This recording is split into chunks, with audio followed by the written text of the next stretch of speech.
Hello, my dear German learners, and welcome back here at Language Check to join me on another lesson on the German language, and we will deal on with our sentences.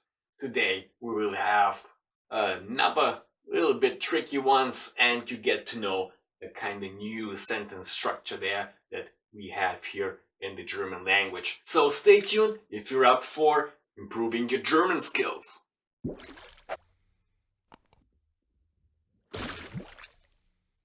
Today we will have the verb anrufen.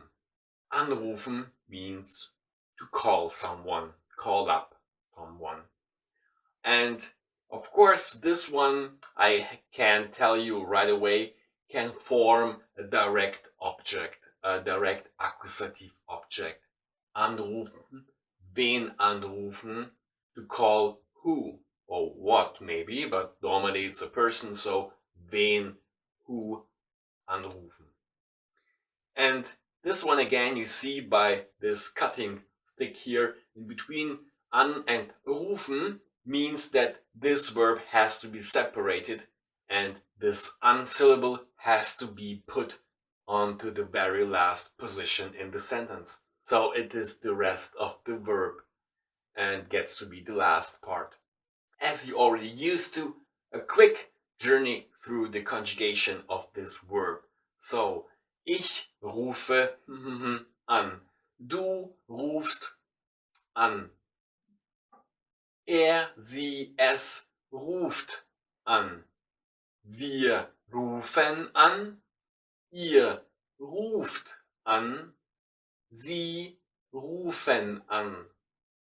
You see, this is a regular verb, so we have no changes in the middle of this word. And you have to know that this meaning of this verb here is simply that if you just say rufen, the original verb here, rufen, this means simply to call someone, but not on the telephone, not like via smartphone or some digital connection here.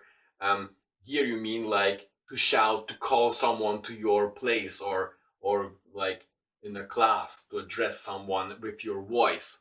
But here anrufen means actually always that you call someone up by using a telephone, a smartphone, or some other digital connection. So it also means that you have to dial this person, to dial the person's number. So let us once more construct a sentence here. We can form a simple sentence which goes something like I rufe, and again a good thing is to put a time, morgen Abend, tomorrow in the evening, morgen Abend, meine Eltern, my parents, meine Eltern, an.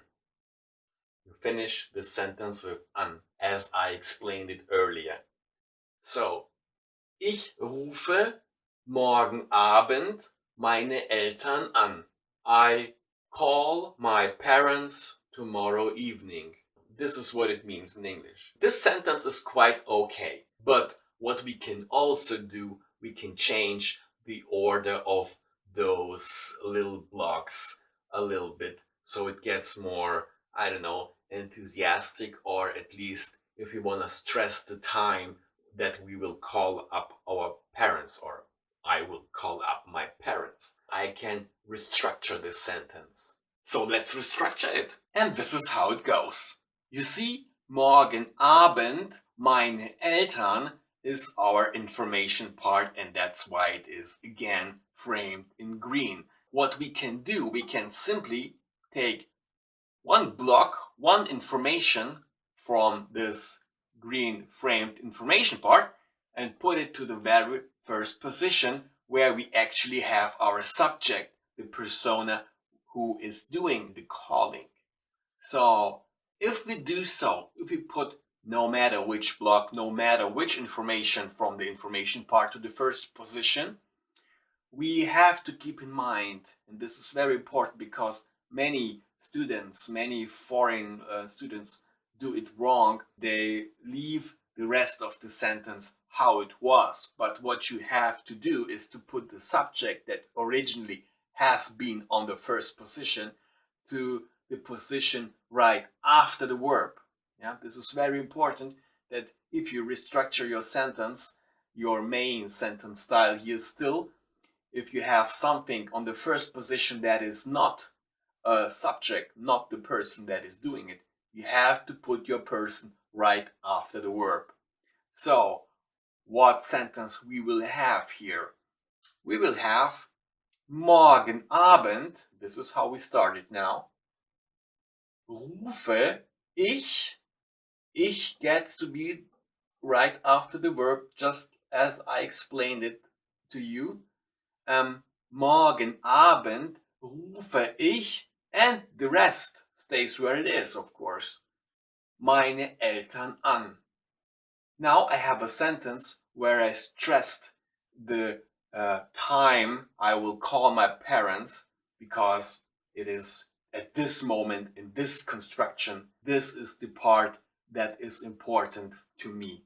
So again, my new sentence will be morgen Abend rufe ich meine Eltern an. And don't forget the an, which is still on the last possession before you put a full stop. So you see, now you have a new way of constructing sentences in German.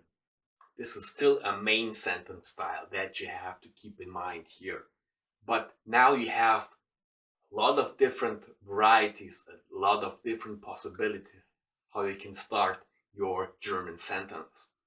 You don't always have to start it with ich or er or a persona that is doing the stuff here. You can always start it with something else, but you have to respect the structure after that first position, which goes with the verb that is always the second position. And then if you didn't start with the person, this person has to come right after this verb on the third position, so to speak. Okay, that's enough for today. I hope you learned something new and useful for your German studies. And of course, if you liked it, subscribe, and we'll see us next week once more, and hopefully again on Wednesday or Thursday. Have a great week, guys. I wish you the best and a lot of luck while working on your German skills. Ich sage Tschüss und bis nächste Woche.